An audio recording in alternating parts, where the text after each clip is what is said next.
que no tienen oficio, porque la ciencia quiere es mostrar lo que se ve y es medible y cuantificable. Y como les decía ahorita, muchas emociones no se pueden medir y cuantificar. Entonces, por eso generan animadversión o críticas o burlas. El hombre tiene la capacidad de ser afectado por las cosas y las personas. Y como decían los salmos, me dolió más porque me ofendió mi propio amigo, el más allegado, en el Salmo 55. Nosotros nos vemos más afectados cuando las personas allegadas, esposa, esposo, hijos o hermanos, padres, son los que nos han fallado. Sin embargo, uno de los grandes problemas es que nosotros queremos trasladar a las personas la elección que yo hago de reaccionar. Si alguien viene a insultarme o a criticarme, ¿quién es el que elabora la emoción? Yo.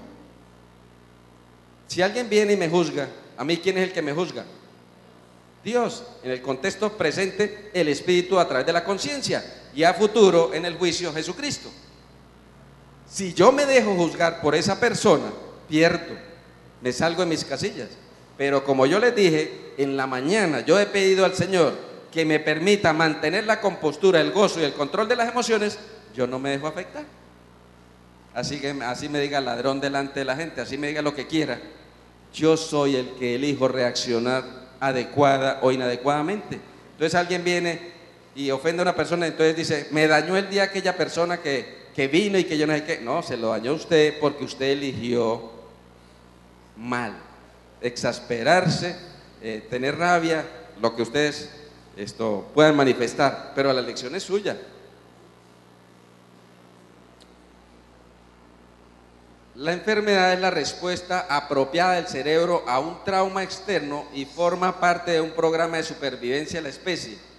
Una vez resuelto el trauma, el cerebro invierte el orden y el individuo pasa a la fase de reparación. Las últimas investigaciones en Europa han demostrado científicamente que, como les decía, ya van en el 95 al 97% de que los cánceres son emocionales. Entonces, para esos investigadores, el cáncer es una bendición, porque informa que algo en el cerebro está siendo manejado de una forma inadecuada. Llámese las emociones negativas que vimos, rabia, enojo, ira, envidia, celos, egoísmo, orgullo, mal manejado. Ya hay mapas del cerebro donde demuestran cada emoción dónde se localiza, así como hay en el cerebro donde está el área que mueve el pie, la pierna, el brazo, y el área donde se siente el pie, la pierna, el brazo, que son diferentes. Ya también se ha podido determinar cada emoción dónde se localiza y cada emoción qué órgano va a afectar. Y esto lo hicieron primeramente en animales para poder determinar que no era la sugestión, que no era como decía en el Proverbio 23:7, cuál es tu mente, es tu corazón, no era la sugestión humana, sino era algo que el mismo organismo independiente de eso realizaba. Encontraron que, por ejemplo, los lobos, cuando se comían una pata entera con hueso, quedaban llenos. Y ustedes saben que tiene una cosa del centro de la saciedad, que el estómago cuando está distendido, va una información al cerebro que estoy lleno, entonces no como más. Pero el hecho de tener el hueso dentro del estómago significaba un conflicto para el cerebro del lobo. ¿Por qué? Porque tener el hueso estaba lleno y no podía comer. Si tiene el hueso y no come, ¿qué le pasa? Se muere. Entonces el mecanismo de defensa que hace el cerebro ante ese conflicto es que manda una información para que el estómago produzca un cáncer de las células de la pared del estómago para que produzcan excesivo ácido. ¿Y entonces qué hace el ácido? Diluye el hueso. Y una vez que el hueso se ha disuelto, se le resuelve el conflicto al lobo y puede comer.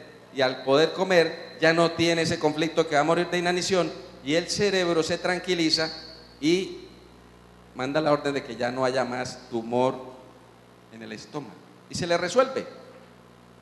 Y entonces hemos encontrado testimonios de personas que al encontrar la evidencia de que sus emociones mal manejadas han disparado un cáncer, ya sea de mama, de leucemia, de otras partes del cuerpo, han decidido han determinado perdonar, resolver sus conflictos que tenían ocultos, y dando el testimonio, me sané por completo tan pronto tomé la decisión de perdonar a aquella persona que me tenía esclavizada.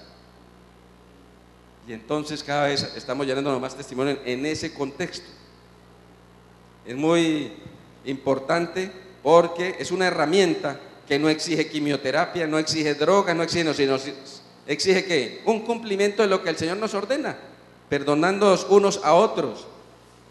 Porque si no perdonamos a los que nos ofenden, vuestro Padre que está en los cielos, ¿qué?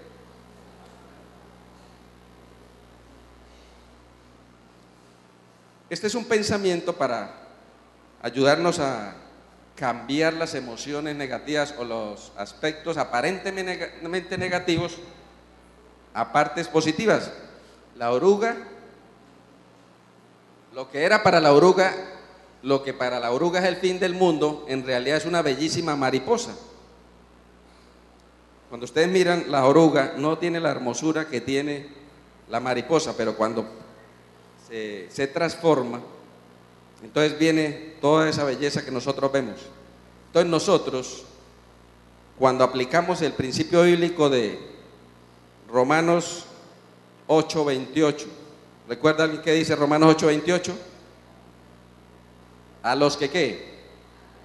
A los que aman al Señor, todas las cosas ¿le qué?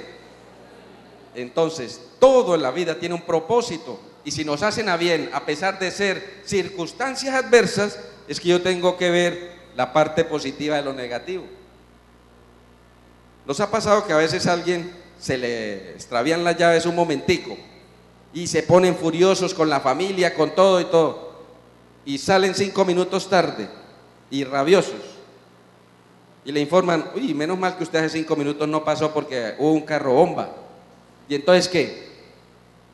Agradecen que el Señor le haya escondido las llaves, pero antes estaban muertos de la rabia, peleando con todo el mundo, y luego sí, ay, gracias Dios mío que me dio. Eso nos ha pasado, hermanos. Entonces uno empieza a manejar el contexto de por algo será, ¿cierto?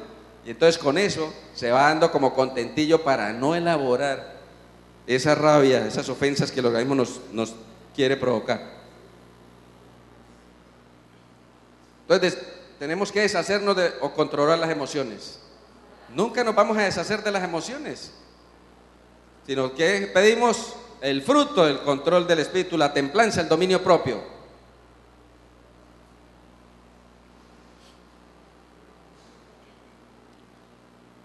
A ver, un enojo grande de Dios en el Antiguo Testamento.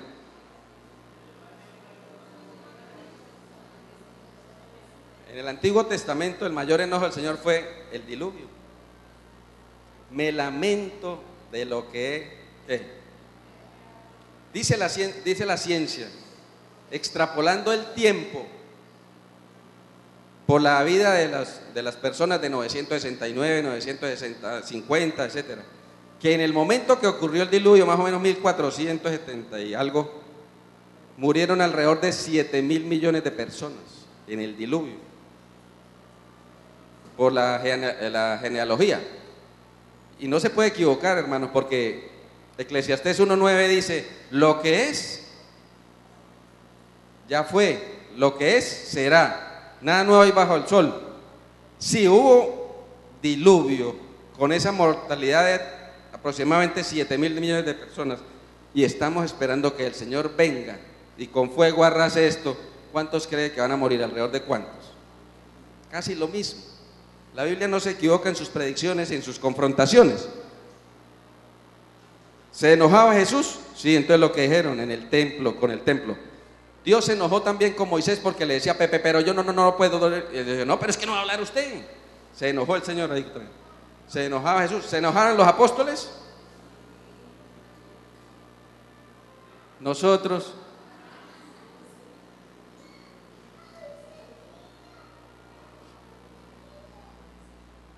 Esto para mostrar otras que no habíamos mostrado de depresión, preocupación, estrés.